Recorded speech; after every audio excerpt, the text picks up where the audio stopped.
អង្គុយចុះ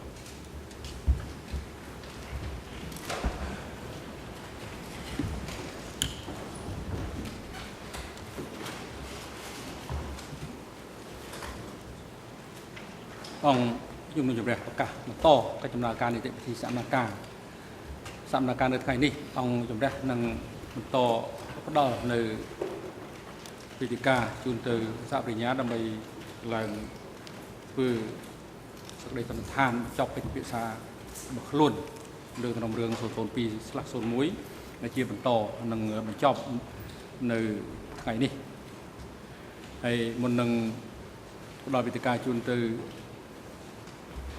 សហប្រញ្ញាលោកត្រីសែកវិធីឡើងរាយការណ៍ពីស្ថានភាពវត្តមានភាគីនិងបុគ្គលដែលអង្គជំរះកោះនឹងអញ្ជើញចូលរួមនៅក្នុងកិច្ចដំណើរការសកម្មភាពថ្ងៃនេះ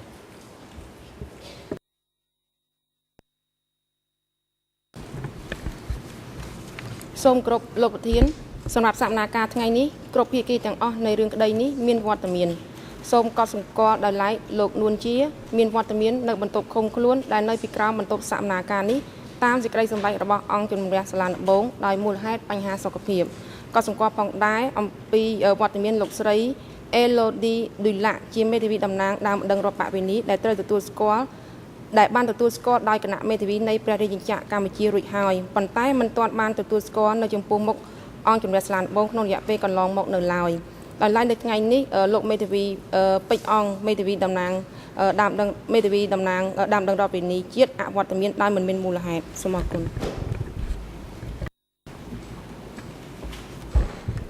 បាទអរគុណយ៉ាងម៉េចទៅលោកស្រីមេធាវីសហមេធាវីនៅមុខតំណាងដើមដឹងរដ្ឋវិនី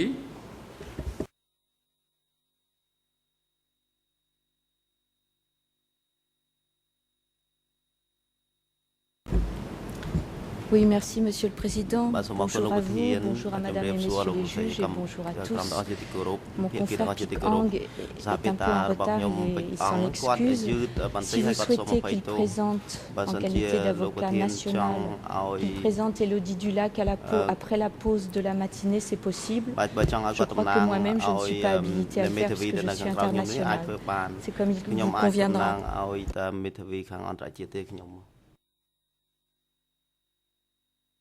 បាទអរគុណហើយបាទអង្គុយចុះបាទជំរាបផ្ដល់វិធីការជូនទៅសហប្រញ្ញាដើម្បីបន្តធ្វើសេចក្តីសន្និដ្ឋានបញ្ចប់កិច្ចពិភាក្សាដេញដោលរបស់ខ្លួន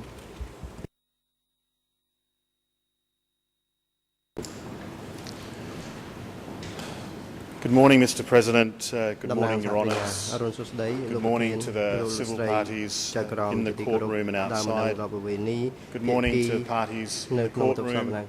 Good morning to the public in the gallery. And good morning to the public watching from outside. Your Honours, today, the final day of the prosecution's closing statement in this case. We will divide the day into four parts. First, we'll finalise our submission on demonstrating how power and authority was exercised through the CPK Party Centre before and during the Democratic Kampuchea period. Second, we'll demonstrate the roles of the accused in the CPK and the Democratic Kampuchea power structures and the true nature of their character then and now. And third, we'll demonstrate how the individual contributions of Nguyen Chia and Khieu Samphan contributed to the criminal policies and the crimes that are charged in this indictment. And finally, we will request the sentence Nguyen Chia and Khieu Samphan should receive for their participation in the crimes in this trial. Mr. President, on Friday we finished towards the end of our submissions regarding the demonstration of how the CPK Party Centre exercised authority and control over the administrative zones in Democratic Kampuchea. We were halfway through showing how that authority and control over the zones could be seen in the revolutionary flag publications of the party which provided instructions and guidance to party members on the implementation of the party lines and policies. We highlighted one example, and that was the August 1977 issue of the revolutionary flag. It was a published speech given by a party centre representative on the 25th of July 1977 at the West Zone Cadre Conference. Your Honours, we have referenced the speech a number of times during this trial because it tells us much about what happened during the democratic Kampuchea period, why so many people were killed, and who was responsible. From the speech alone, we can see that party leaders were so obsessed with enemies that they believed 50% of the people in a zone were not good and 15 to 20% were traitors. So through this single speech, it can be seen that party leaders were giving constant instructions to attack and smash the enemy. And let us be clear, Mr. President, to state the obvious, we are not talking about wartime enemies arising out of clashes between the Vietnamese and Cambodian on the eastern borders. These so-called enemies were fellow Cambodians of Nuon Chea and Khieu Samphan, who they believed should be killed because they were from a certain class, ethnicity, or race, or nationality, or political persuasion, or because they worked with the former government. The party centre was attacking its own people who were not attacking them.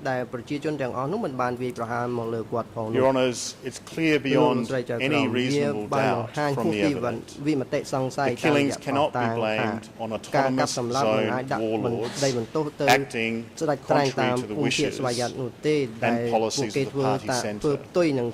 Zone and sector leaders certainly share in the responsibility of what took place between the 17th of April 1975 and 1979, but they were not acting autonomously. They were doing exactly what the party leaders wanted. They were carrying out the criminal plans and policies that had been decided and agreed to by all party centre leaders, by zone leaders, sector, military, and leaders from the Democratic Kampuchea ministries. Your Honours, I'd now like to turn to an examination of the Standing Committee meetings to demonstrate the level of control and supervision that Standing Committee had over the policies in the zones. While only a small number of the minutes survive and were not destroyed by the Khmer Rouge leaders, they are able to show the authority of the party centre over all aspects of democratic Kampuchea. In paragraphs 191 and 192 of their written closing submissions, the Nuon Chea Defence has sought to downplay the importance of the Standing Committee, asserting that it only dealt with issues at a very general, abstract, or superficial level. Once again, the best way to debunk this misrepresentation of the defence is by looking at a few examples of the Standing Committee meeting minutes. Your Honours, the earliest surviving Standing Committee meeting minutes are the record of its trip to the Northwest Zone in August 1975. Now, I'll discuss this trip in a bit more detail later, but at this time, let me simply quote a few of the decisions made by the Standing Committee on the occasion that refute the defence's assertions. Your Honours, if you look at Section 2(1)(b) of these minutes, which are aptly entitled Certain Concrete Measures, the Standing Committee provided the following instruction on how to protect the border with Thailand, and I quote, "A mix of old and modern weapons should be used, including especially spikes to place along the border. Make a plan on how many spikes to be used in 1 month. All kinds of spikes must be used, those at the height of a person's foot sole, instep and shin, and up to the stomach." Unquote. Your Honours, for the defence to describe the Standing Committee as a body that only dealt with issues in the abstract or on a high level or a general basis is clearly a misrepresentation of the facts. On many occasions, the party centre leaders decided the fate of individuals. They made concrete decisions that resulted in the deaths of tens and hundreds and thousands of people. They were the big brother prepared to oversee and dictate every small detail of people's lives in order to achieve their revolutionary goals. There are many more examples and evidence before you to prove this. If we look at the same minutes from August 1975, the Standing Committee provided the following instruction regarding the cities that a few months ago they had ordered evacuated and which now stood empty. And I quote, "Cities, they must be taken care of. Small wooden houses should be disassembled as requested, though there has to be some assigned forces to do the disassembling. It is requested that strategic crops such as coconut trees should be planted in the cities. In some places it's requested that banana trees should not be planted since they spoil the beauty." Your Honours, as reflected in the 9th of October 1975 meeting minutes, it was the Standing Committee that decided where to build new military airfields and where to install radio and radar stations. These minutes also contain the following decision or instruction, and I quote, "One important line is infantry, so we must concentrate on production factories for weapons, ammunition and mines. At the same time, we must have some tanks. Example, in Ratnakiri, there is only 1 gun per village. In 3 to 4 more years, let it be 100,000 to 200,000 people. As for guns, use 1 shot, 1 bullet." Unquote. Your Honours, if we go to the 22nd of February 1976 Standing Committee minutes on economic matters, which has an attendance list showing that both Nuon Chea and Khieu Samphan were present, the very specific and real decisions that were made included increasing salt production from 50,000 to 60,000 tonnes and taking, quote, additional adolescent children from the base areas and handing them over to industry for management, unquote. The Standing Committee also decided at this meeting how to distribute Chinese aid rice it had received, and I quote, "Distribute a quantity of rice to Comrade Mut, 5,000 bags, to Koh Kong, 2,000 bags, Sector 25, 10,000 bags. As for the remaining amount, keep in reserve for use in Phnom Penh," unquote. If we now go to the 8th of March 1976 Standing Committee meeting, at which party leaders from Siem Reap, Preah Vihear and the Old North Zone reported on the enemy situation in their regions. The following instructions was provided as to how to proceed with certain suspected enemies in the North Zone, and I quote, question and keep them at one site and report to upper echelon along with the case file, unquote. Your Honours, at the same meeting, the party leaders made decisions regarding the amount of rice that would be taken by Angkar from these regions and the use of water amongst various districts in Siem Reap sector, specifically referencing the 1977 goal to export for sale at least 100,000 tonnes of rice from that sector. Only 4 representatives of the party centre were present for the meeting: Pol Pot, Nguyen Chia, Khieu Samphan, and Duan.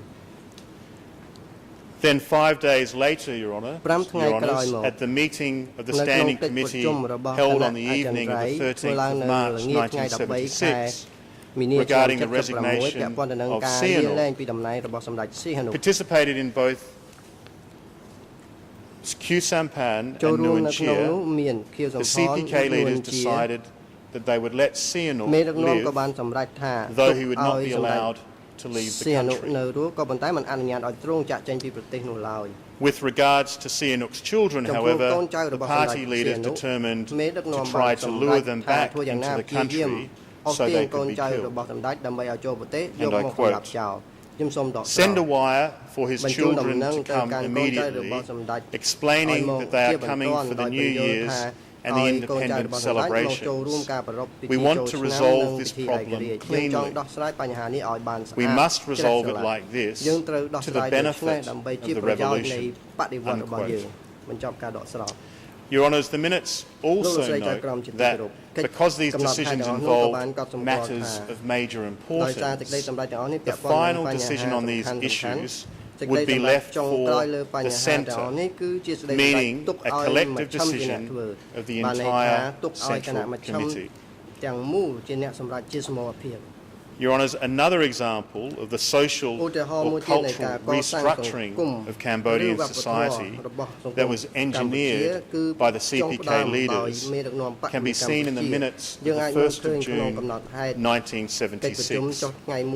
A meeting with representatives of the Ministry of Propaganda, at which Nguyen Chia instructed that certain words should be taken out of songs and played on the radio, including Bava, meaning most beautiful, Punare, meaning colourful, and Sokamalapip, meaning well-being, because these songs, I quote, sound like or similar to those from the previous regime.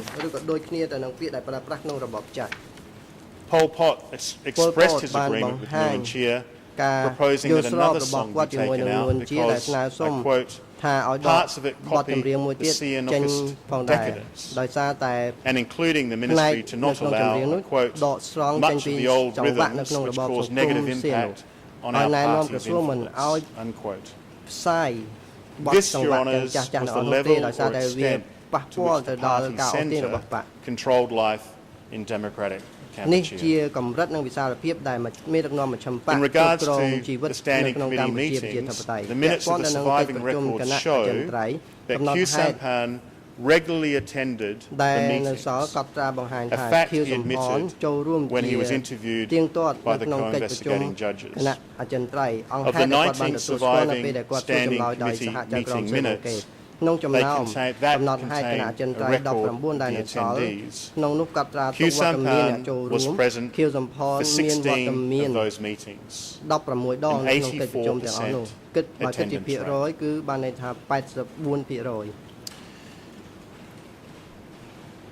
In their final trial brief, paragraphs 259 to 277, the Khieu Samphan defence asked this chamber to conclude, based on this evidence, that their client only attended 4% of the Standing Committee meetings that were likely held over the entire course of the Democratic Kampuchea period.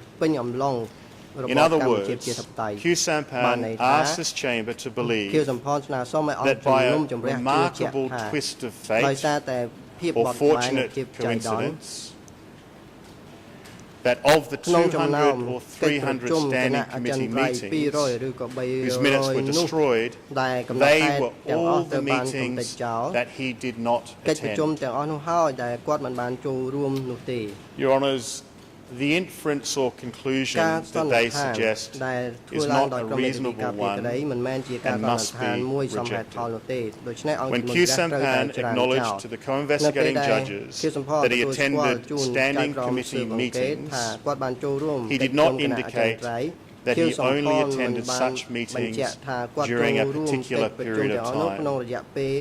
He testified to both the frequency of standing committee meetings and the various locations at which those meetings were held, without any qualification, suggesting that his participation in and knowledge of such meetings was limited. Your Honours, the only reasonable conclusion from Khieu Samphan's testimony and the high percentage of meetings he attended in the surviving minutes, that's 16 of 19, is that Khieu Samphan was a regular attendee of standing committee meetings throughout the Democratic Kampuchea period.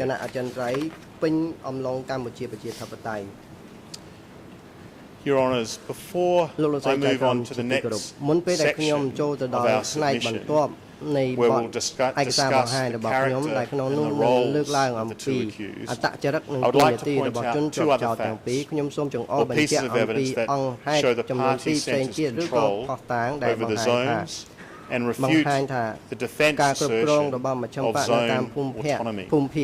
First, Suan Kanil and other CPK cadres familiar with the Democratic Kampuchea communication structures testified that zones were not allowed to engage in direct communications with other zones, but instead had to direct such communications through the centre. Suan Kanil, who worked in the Central Zone Telegram Office, testified to this chamber, and I quote, "There was no telegram communication between zones unless there was permission from Office 870. Unquote." This testimony, Your Honours, is corroborated by a number of surviving telegrams in which zone officers specifically request Office 870 to forward information on to other zones. The prohibition of the party centre of intra-zone communications further refutes the defence contention that zones were allowed to act with autonomy. And finally, Your Honours, you would remember the testimony from the Secretary of an autonomous sector who reported directly to the party leaders in Phnom Penh. Sector 105 Secretary Sao Sarun. He was a witness who provided first-hand evidence on the relationship between the party centre and regional organisations. Sao Sarun testified, for example, that authority from the party centre was required in order to release detainees in cases, and I quote, "relating to politics or betraying the party," unquote, such as, I quote, "persons collaborating with the aggressor Yuan or the enemy," unquote.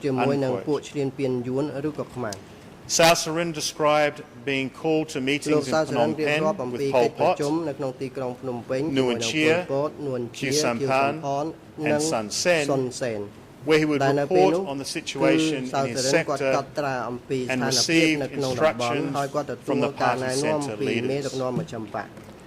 He also described how on one of the occasions that he and other sector leaders were called to a meeting in Phnom Penh, and a Sector 105 cadre in his group was immediately arrested upon their arrival at Pochentong Airport.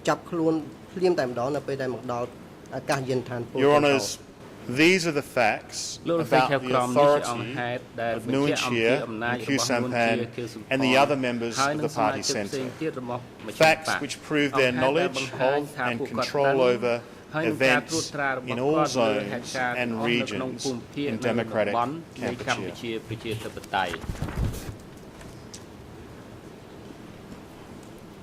Mr. President, I will now turn to the evidence of the roles Nuon Chea and Khieu Samphan played both before, during and after the crimes charged and the character traits that they displayed over this period of time. We submit that it's the evidence of these roles and character traits which provides critical evidence in understanding, one, what their level of their contributions to the criminal policies and resulting crimes were, two, whether they intended those crimes to occur, and three, whether you should believe their defence in this trial as to their lack of participation in these crimes. I will start with an analysis of the evidence relating to Nuon Chea. Who is Nuon Chea?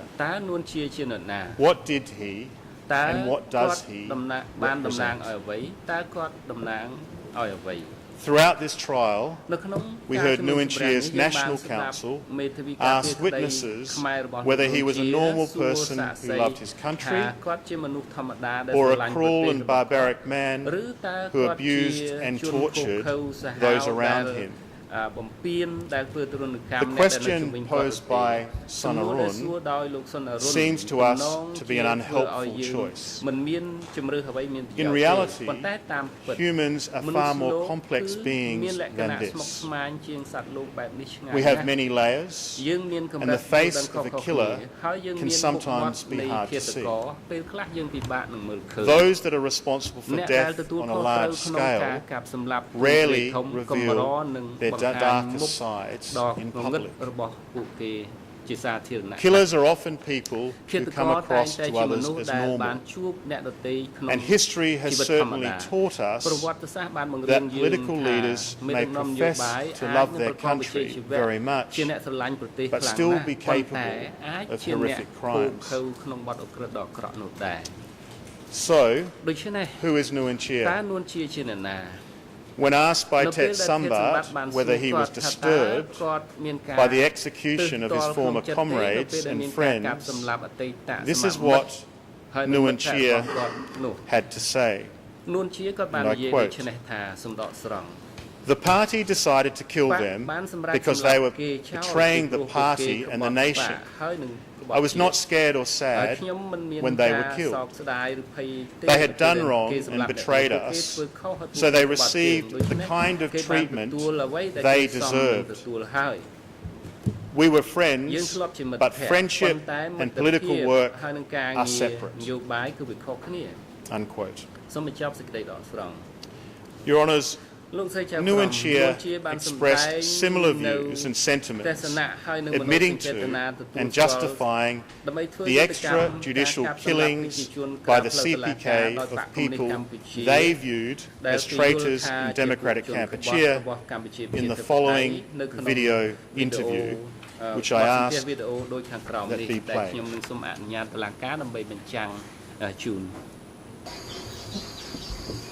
អង្គការចំពោះកម្មអភិបាលដោយពូកក្បត់ក្បត់នោះអង្គសុំទីពូនឹងសំទទួលនឹងការស្លាប់ទាំងគេយ៉ាងណាបាទសូមអរគុណចំណុចនេះខ្ញុំមិនហ៊ានថា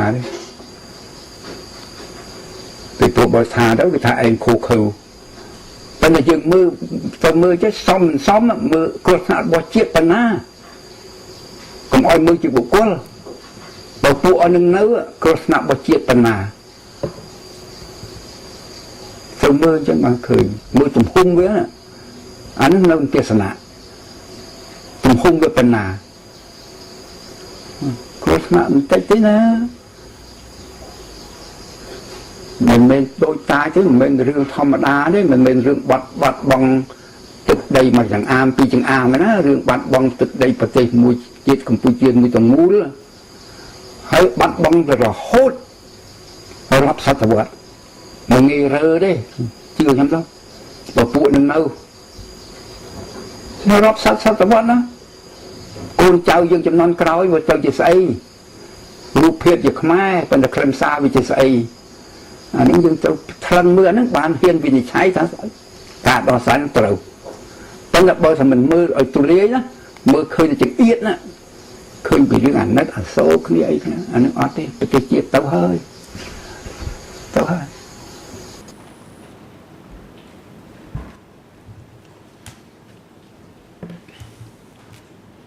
So, Your Honours, the answer to the question, who is Nguyen Chia, is that he's an extremist willing to illegally kill others to achieve his and the Communist Party of Kampuchea's vision. He was an extremist back in the 1970s when he was second in command, brother number 2 of the Communist Party of Kampuchea and one of the leaders who ruled over democratic Kampuchea. Judging by his statements during this trial and the defence that has been put forward by his lawyers, he remains the same extremist today. A bitter man who sees foreign imperialists, the CIA, KGB and Vietnamese spies lurking around every corner. A man who, when asked about the lack of human rights in democratic Kampuchea, responded that the, I quote, highest human right, the most important human right, is the right to take up arms to fight an enemy, unquote. Dismissing rights such as free speech as merely, I quote, ordinary. A man willing to kill even his own relatives and revolutionary brothers who had fought by his side for 15 years, if it was suspected that they were not 100% loyal to the party. An extremist to the core. Someone who even in the eyes of Pol Pot was, and I quote, too hardline, unquote. Your Honours, there are few graver threats to humanity than those posed by those that are so blinded by their ideology, beliefs or religion that they are willing to do anything to employ any means, however destructive or unlawful, to achieve their goals. The ends justifies the means may be a part of Stalinism or Marxist-Leninist ideology, but it's certainly not a principle of law that can ever be accepted in a civilized society. For Nguyen Chia and the CPK leaders, however, the ends did justify the means.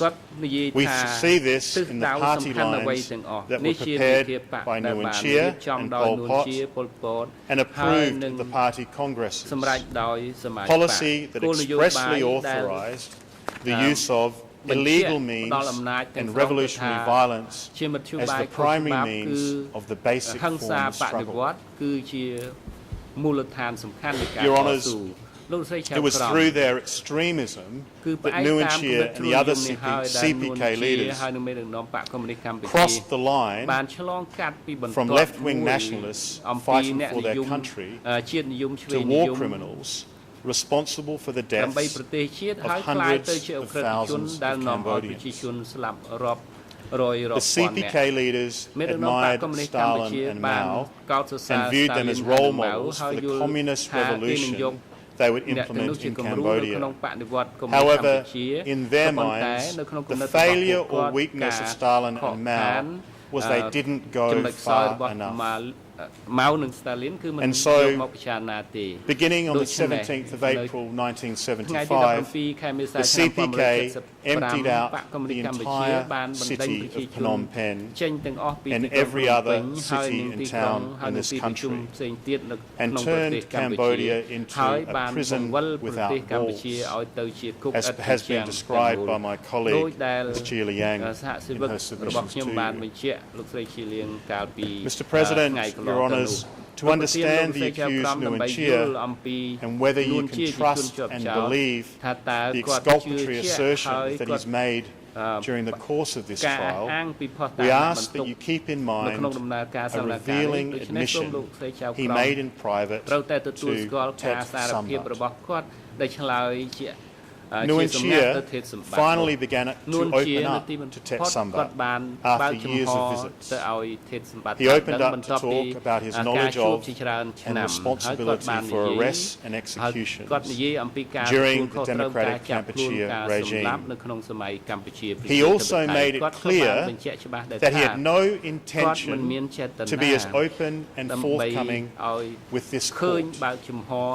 And this is what he said. I quote, "If they ask me in court who killed the people, I will say I was in charge of the legislative body and education. So the killing was the problem of government administration, which was the responsibility of Pol Pot and Sun Sen.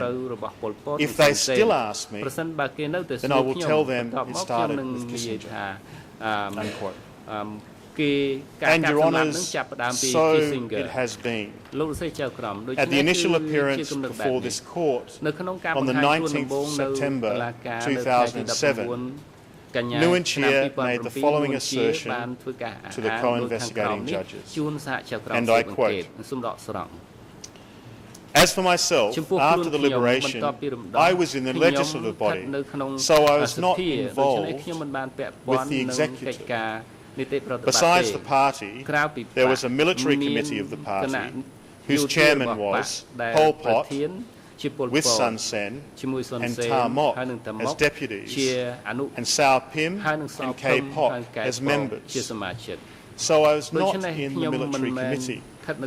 I was Deputy Secretary of the party and President of the Assembly. Besides that, I was in charge of educating cadres and party members. So I was not involved in anything in relation to these charges." Unquote. Your Honours, he repeated the same lie a few hours later at his adversarial hearing, which can be heard on this video clip that I will now play.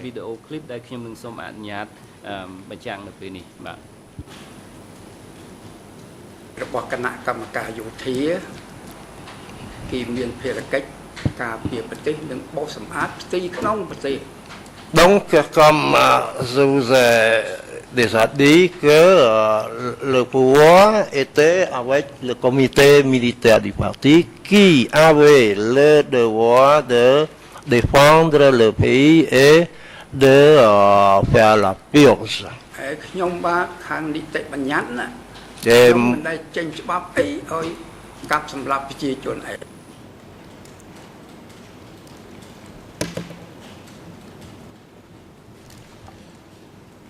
Your Honour, the full quote was hard to hear, but it states, "The military committee had the task of national defence and purging internal enemies.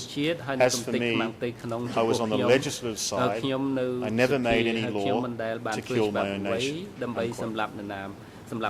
And of course, Your Honours have seen Nguyen Chia repeatedly resort to this same lie throughout the trial. I had nothing to do with the military. I was not responsible for S21. I was busy with the legislature and education.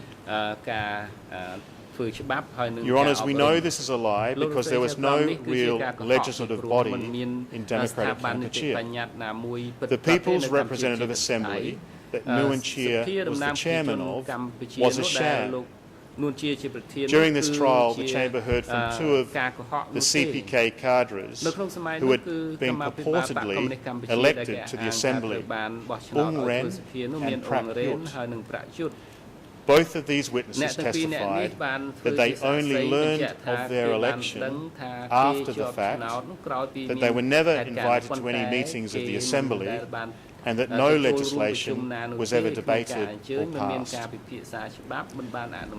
Nguyen Chia himself has admitted that this fabricated defence is a lie, telling Tet Samba that he never went to the National Assembly and that, I quote, "there was nothing to debate because we had no laws to pass," unquote.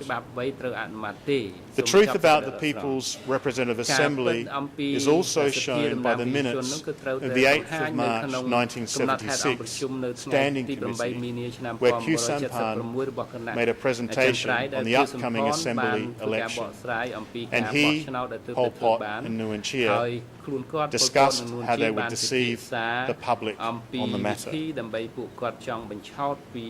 And if I can quote from those minutes, "If anyone asks, we must explain, not be wild and disorderly, do not let it be seen that we want to suppress. At the same time, do not speak playfully about the assembly in front of the people to let them see that we are deceptive. And our assembly is worthless. In fact, it still remains the task of the party," unquote. Your Honours, there is much evidence before you that proves the true role of Nguyen Chia in the CPK and the Democratic Kampuchea regime. Over the last 2 years, you've seen the evidence of Nguyen Chia's involvement in the military, the statements of Yang Sari, Duch and other witnesses that Nguyen Chia was a member of the party military committee. In the January 1977 speech, which he gave to the Revolutionary Army of Kampuchea on behalf of the military committee, the telegram sent to him by Division 164 and his communications with Sun Sen and the minutes of the standing committee meetings that proved Nguyen Chia, General Nguyen Chia's general responsibility for military and security matters as the Deputy Secretary of the party. You have also seen the irrefutable evidence proving Nguyen Chia's responsibility for the S21 security office. The numerous confessions with handwritten annotations indicating that a copy was sent to Brother Nguyen. The testimony of Nguyen Chia's bodyguard and messenger, Sao Tong, that he picked up thick envelopes of documents at Duch's house and personally delivered those documents to Nguyen Chia.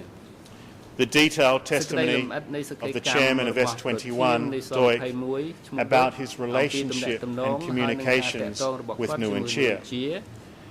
The recorded admission made by Nguyen Chia to Tet Samba that he received so many confessions he could not read them all, and his admission to Tet Samba that he did take over direct responsibility for S21 when Sun Sen was assigned to the East Zone Military Front.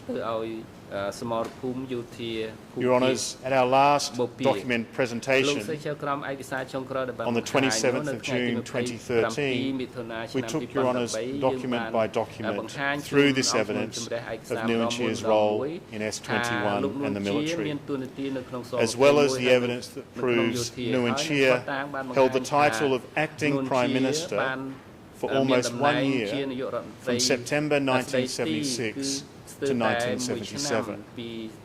That evidence is also cited and discussed in our final brief that we filed last month. Your Honours, for that reason, I will not go back through those documents again today, but instead I will use the remaining time on the subject of Nguyen Chia's general role and character to respond to a few of the assertions made by the Nguyen Chia defence in their written and closing submission. Your Honours, during this trial and in the early interviews and statements, we have frequently heard Nguyen Chia assert that he is not, and I quote, an intellectual. In paragraph 175 of Nguyen Chia's closing submission, his lawyers dispute that he was the chief ideologue of the CPK and argue that Nguyen Chia's intellectual limitations somehow prevented him from playing a major role in the formulation of CPK policies. This is perhaps the saddest and most desperate of lies. Nguyen Chia is a man who studied law at the most prestigious university in Thailand. He is a man who is fluent in at least 3 languages. He is a man who sat across the table from the top leaders of Vietnam and China by himself to negotiate agreements on issues of critical importance to the CPK. He is a man who admits studying communist literature, including the writings of Stalin and Mao, and preparing the original party statute and lines for the Cambodian Communist Movement. The Nguyen Chia who testified in this trial was not an intellectual weakling. The man we saw was combative, strategic, evasive, calculating, and fully engaged at all times. It was clear from the first moment he took the witness box in this trial that while his body may be old, his mind remains strong. Your Honours, it also defies all logic and reason for Nguyen Chia to claim on the one hand that he was not an intellectual and therefore was unable to comprehend, to formulate CPK policy, and yet at the very same time claimed that his principal role in the CPK was to educate the cadres on those policies. Perhaps Nguyen Chia or his lawyers can explain to us in their submissions how it's possible that you can educate cadres on policies if you don't understand them yourself. So when Nguyen Chia claims he's not an intellectual, these are not words of modesty. They are words of a criminal who is engaged in deception to minimise his responsibility for the criminal policies, plans and decisions of the CPK leadership. Nguyen Chia also disputes, in paragraph 174 of his closing submission, that he was ever known as Brother Number 2 during the DK period. He uses this to challenge the memories of key witnesses who testified against him and referred to him as Brother Number 2. Witnesses such as Doik, Ung Reng and Pipon. It is Nguyen Chia, however, who is mistaken or lying, and the memory of these witnesses are correct. This is proven by contemporary DK-era documents that contain references to Brother Number 2. For example, in the S21 confession of Chat Mit, a district secretary from the East Zone, there is a note on it that was written by Doik to interrogate Pon, stating, and I quote, "Brother Number 2 has advised on the 25th of February 1978 that the names of certain cadre must be withdrawn if they appear in this confession." In the September 1976 report from Doik to Sun Sen and the notebooks of S21 cadres that refer to a proposed plot to kill Brother 1, Brother Number 1 and Brother Number 2. In the notebook of Chan Mam Nai, alias Chan, one of Doik's leading torturers at S21, his references Brother Number 1's speech and contain the following reference to Nguyen Chia. and I quote, "Our party always makes the example of socialist revolution. Brother number 2 arrested his nephew named Sat," unquote. Your Honours, other numerous S21 confessions contain references to brother number 2, including the confessions of senior party leaders such as Vaughan Vet, Khoi Thon, Pang, Kang Chap, Chow Chet, Hu Nim, and Bo Pat, alias Hang. Your Honours, the deceit of Nguyen Chia on this issue is also once again shown by his published interviews with Tet Sambat. When Nguyen Chia described his relationship with Pol Pot, he stated, and I quote, "They just called him and me brother number 1 and 2. Unquote. Mr. President, I'll conclude my discussion of the role and character of Nguyen Chia with 2 video clips that we believe show glimpses at least of the mind of Nguyen Chia and the criminal intent that lies within it. The first is from his recorded interviews with Tet Sambat.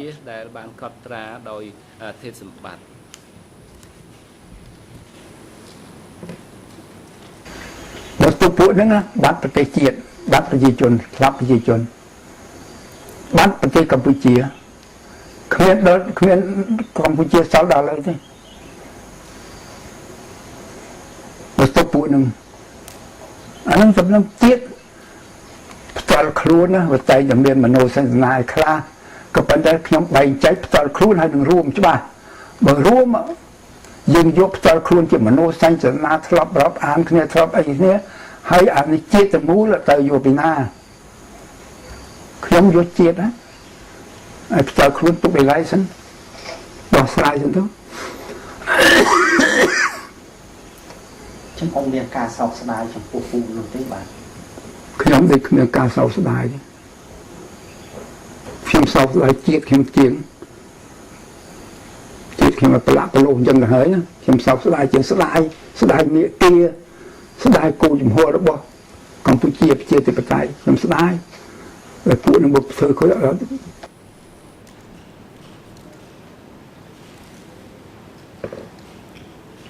And Your Honours, in a further video of the interview with Nguyen Chia and BBC reporter Phil Rees, we see his scornful disrespect of the charges against him and the prospect of international justice, which I ask that it now be played.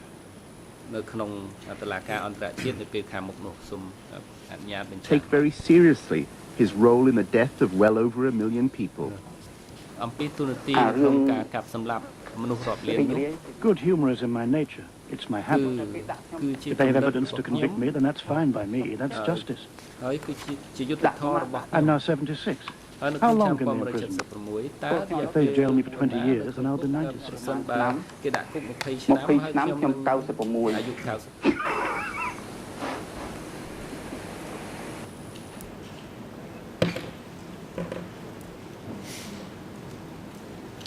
Mr. President, Your Honours, I will now move away from Nguyen Chia and his role to the role of Khieu Samphan, the role he played and the character traits he possessed both before, during and after the democratic Kampuchea period, to understand what the level of his contribution to the criminal policies and resulting crimes were, and whether he intended those crimes to occur, and whether his defence in this case is believable. Let me begin with the same question that was posed for Nguyen Chia. Who is Khieu Samphan? Your Honours, Khieu Samphan has presented himself in this trial as a man who fell into the Communist Party of Kampuchea by accident, a man who rose to the highest echelon of the CPK but remained blissfully unaware of the atrocities that were planned and implemented by his colleagues. He will ask you to accept that, hidden away in the party headquarters, working and living with Pol Pot and Nguyen Chia, holding holding positions within the highest decision-making bodies of the party and government he had absolutely no knowledge of or role in the mass murder and enslavement that these bodies were planning and coordinating. He will ask you to accept that he did not know what the party of which he was a leader was actually doing. To this day, Khieu Samphan seeks to present himself as a man of integrity, honesty, and intellectual, a man who was different from the other leaders. He says those other leaders kept him in the dark. He says he did not ask questions because he respected the CPK rule of secrecy. And Pol Pot used him as a figurehead. Somehow, this unlucky pawn found himself at the pinnacle of a slave state, a member of the most secretive and powerful bodies of the CPK, surrounded by mass murder and yet completely unaware of what was happening around him. The only man in all of Cambodia who knew nothing, saw nothing, and heard nothing.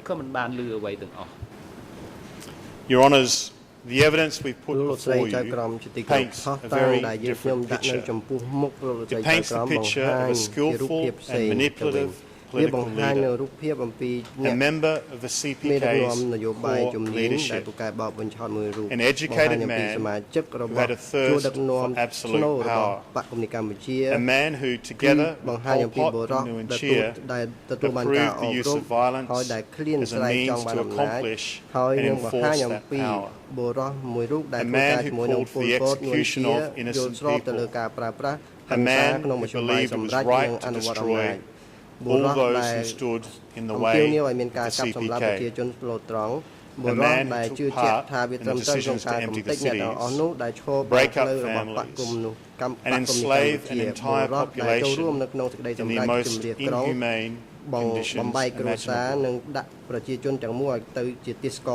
This man embraced the role of a leader in the public face of the Khmer Rouge, both before, during, and even after the Democratic Kampuchea period. He performed that role very effectively, using his public image to flaunt what he described as the great successes of his party, and to attract and gather legitimacy for the CPK, while ridiculing its critics. In 1975 and 1976, this man of integrity rejected reports of atrocities in Cambodia as slanderous campaigns, and I quote, an irritating and meaningless noise, unquote. But today he stands before you and says, I knew nothing.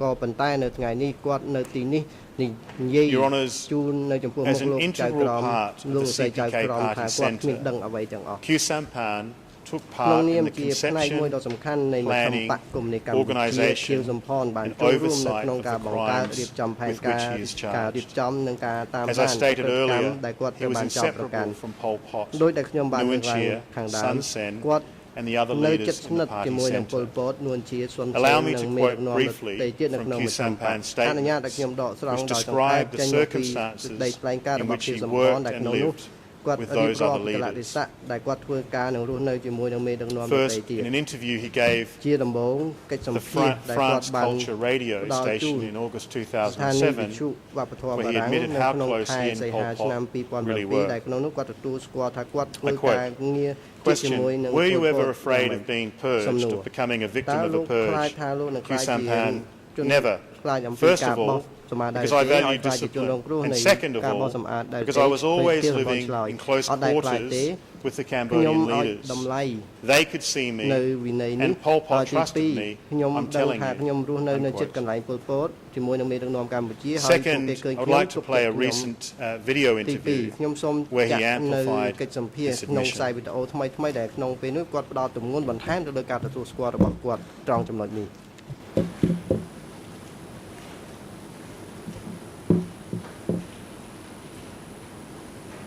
Pol Pot វាមានវិធីមានរបៀបរបបធ្វើការរបស់គាត់ច្បាស់ហើយយើងក៏ដឹងស្គាល់លោក Pol Pot ទាំងអស់បើខ្ញុំមានកាលខ្ញុំនៅខ្ញុំគ្មានអីទៅខ្លាចលោក Pol Pot ទេដឹងច្បាស់ខ្ញុំនិយាយគ្នាធម្មតាប៉ុន្តែខ្ញុំគោរពគាត់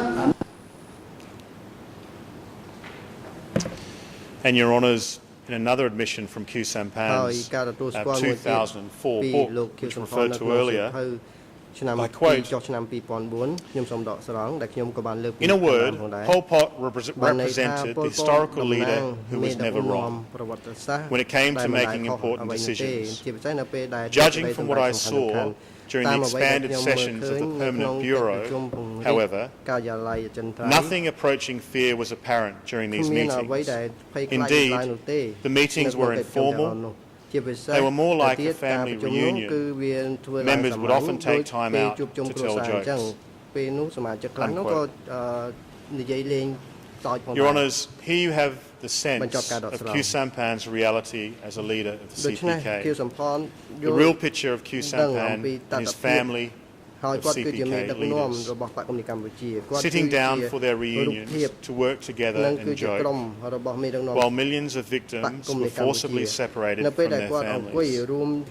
Against this evidence, the defence for Khieu Samphan argued that the most Khieu Samphan may be guilty of is naivety. They quote from his August 2001 open letter in which he says the following, and I quote, "To the compatriots who lost their loved ones during this period, I ask forgiveness. I ask them to excuse my naivety. I thought I was carrying out my duty for our nation's survival and prosperity. I did not imagine it would lead to such killing." Unquote. Your Honours, we submit this is a desperate statement of a man seeking to hide his involvement in a massive joint criminal enterprise. Khieu Samphan was certainly not naive. In an interview conducted not long before he was brought to this court, he was asked if he felt cheated by Pol Pot. He said, and I quote, "Perhaps we have a video on this one, Your Honours, and I'd ask that to be played."